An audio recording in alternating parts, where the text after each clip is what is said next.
Thank you so much for spending your afternoon with us. I am delighted to be in conversation with Tiffany Tsao, whose book I absolutely adore. And I thought the best way for all of you to get a taste of this incredibly startling book and the way that it sort of delivers punch after punch is just to ask Tiffany to read out the first paragraph. The first para took my breath away, and I'd love for her to share it with you. Thank you, Manasi. So this is the opening paragraph from the Majesties. When your sister murders 300 people, you can't help but wonder why, especially if you were one of the intended victims, though I do forgive her if you can believe it. I tried my best to deny the strength of family ties when everyone was still alive, but now I realize the truth of the cliché. Blood does run thick, even if poison trumps all. Do you see what I mean? Do you guys see what I mean? When the opening sentence took my breath away. And Tiffany, where does that sort of incredibly startling opening image come from? Okay, so actually, yeah, just to get into the technical logistics of it, I came up with the idea at another writers' festival. So it's actually a really good thing to come to writers' festivals because you don't know if you'll get an idea for your own book. But I was at the Singapore Writers' Festival, and I think this was 2013 or 2014. And I was actually just sitting in the audience, being a very bad audience member, just, sort of scribbling away and sort of half listening to the panel, half jotting down my own ideas. Because I knew that I was starting a new novel and I was trying to figure out what the premise would be. And I knew I wanted to write it about family secrets. And I sort of came up with the idea while I think all this creativity is in the air. So then you start thinking about just in different ways, and you're exposed to different ideas. So you're really thinking out of your own head.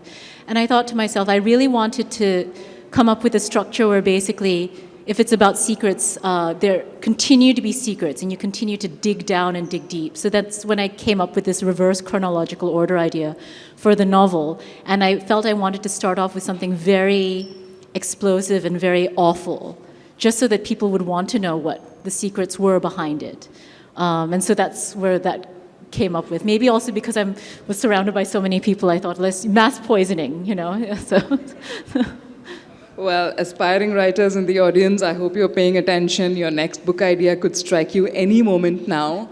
But Tiffany, I think you have to be an incredible plotter to be able to get something like this right. Because, I don't even know how to describe it, but one way I would describe it is a kind of murder mystery. It's not a whodunit so much as it is like a how did this person do it, or why did this person do it, or why done it. So I'm curious, are you a serious plotter, or did it just kind of flow out of you? I am a serious plotter, very, I have to know how a book ends before I can start writing it, which actually, I don't know, it's good in a way, but otherwise, because if I don't know how it ends, then I feel a bit aimless in writing. Yeah. But atmospherically as well, right? Because you deals at length with this culture of wealth. And I know that you've written personal essays about how a lot of it is inspired by personal experience. So if you don't mind sharing with the audience, I think we'd all love to hear where that atmospheric sense of wealth comes from. Yeah, so so my family background is my mother's side of the family especially is very entrepreneurial and quite wealthy. And I think I grew up, having this sense of being in this world and operating, in this world which is very specific, like a certain milieu. And that's something that, because I did want to write a novel that was quite intimate and deep in terms of the characters' feelings and emotions. And partly, that was the reason why I ended up setting it in the same world and milieu in which my family operates, because that was what I was familiar with. So I felt to have that intimacy, I needed to set it in that world. It would be false somehow if I tried to set it in a different world or a different reality. Yeah. Well, I'm assuming you haven't murdered 300 members of your family. No, I have not. Actually, that's a question I have gotten. It's is it based on real life? And then I say, no, I haven't murdered anyone yet. But No, but thank you for sharing that. The other thing I think is quite significant in the novel is the layers and layers of discrimination and how you kind of peel at it so brilliantly. So there's racial discrimination.